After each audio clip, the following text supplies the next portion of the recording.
৩০ বছর ধরে পানি টানছেন পটুয়াখালীর পানি বুয়া রেহেনা বেগম। সরকারি জায়গায় তোলা ছোট্ট এক ঘরে তার বসবাস। স্বামী হারানোর ৪ দশক পেরিয়ে গেলেও ভাগ্যে জোটেনি বিধবা ভাতা কিংবা সরকারি কোনো সহায়তা। টিউবওয়েল ও স্থানীয় পুকুর থেকে পানি তুলে বিভিন্ন বাসাবাড়ি, হোটেল, রেস্তোরাঁয় পৌঁছে দেন রেহেনা বেগম। স্থানীয়রা তাই তাকে পানি বুয়া নামেই ডাকেন। প্রায় ৩০ বছর ধরে এই কাজ করছেন তিনি। তবে বয়সের ভারে এখন কিছুটা নুয়ে পড়েছেন, আগের মতো আর শক্তি পান না। শরীরে বাসা বেঁধেছে নানা রোগ।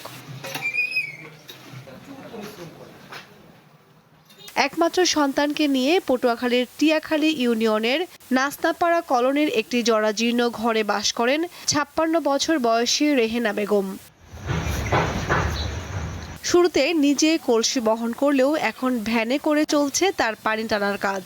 কোনো ধরনের ভাতা পান না রেহেনা। আমি অনেক কষ্টে আছি, আমার এমনকি ঘর দুয়ারের অবস্থা অনেক খারাপ।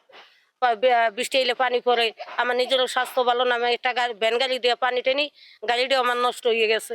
আমি এখন আর টানতে পারি না, খুব কষ্ট হয়। আমার নিজেও অসুস্থ অনেক। পরিশ্রমী অসহায় এই নারীর জন্য সরকারি সহায়তার দাবি জানিয়েছেন এলাকাবাসী। ফার্ম ফ্রেশ পাস্তুরিত তরল দুধ। রেহেনা অনেক কষ্টে আছে। বাজারে পানি টেনে, স্বামী মারা গেছে, 40 বছর হয়েছে।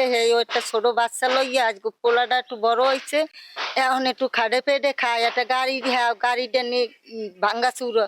সে অনেক পরিশ্রম করে, সে ভোর থেকে রাত 10টা অবধি পর্যন্ত। তার একটা আধুনিক ঘরের প্রয়োজন, থাকার কোনো ঘর নাই, মাঝে মাঝে অসুস্থ হয়ে পড়ে চোখের সামনে। আমরা পানি বুয়া নামে তারে চিনি, এবং তিনি দোকানে দোকানে, চায়ের দোকানে বিভিন্ন জায়গায় পানি দেয়। প্রত্যেকের দোকানে, বাসা বাড়িতে পানি দেয় অনেক দিন ধরে, কিন্তু উনি দীর্ঘই তো স্থানীয় কোনো ঘর বাড়ি নাই এবং ওনার একটা গাড়ির খুবই প্রয়োজন। রেহেনা বেগমকে সহায়তার আশ্বাস দিয়েছেন উপজেলা সমাজসেবা কর্মকর্তা। এখন পর্যন্ত কোনো ভাতার আওতায় আসে নাই অথবা সমাজসেবার কোনো আওতায় আসে নাই। আমি খোঁজ নিয়ে জেনেছি তিনি বিধবা ভাতার আওতায় আসবেন।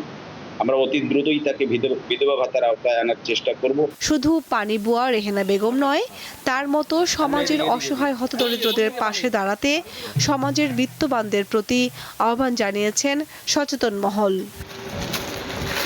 কামরুন নাহার, দীপ্ত, বার্তা কক্ষ।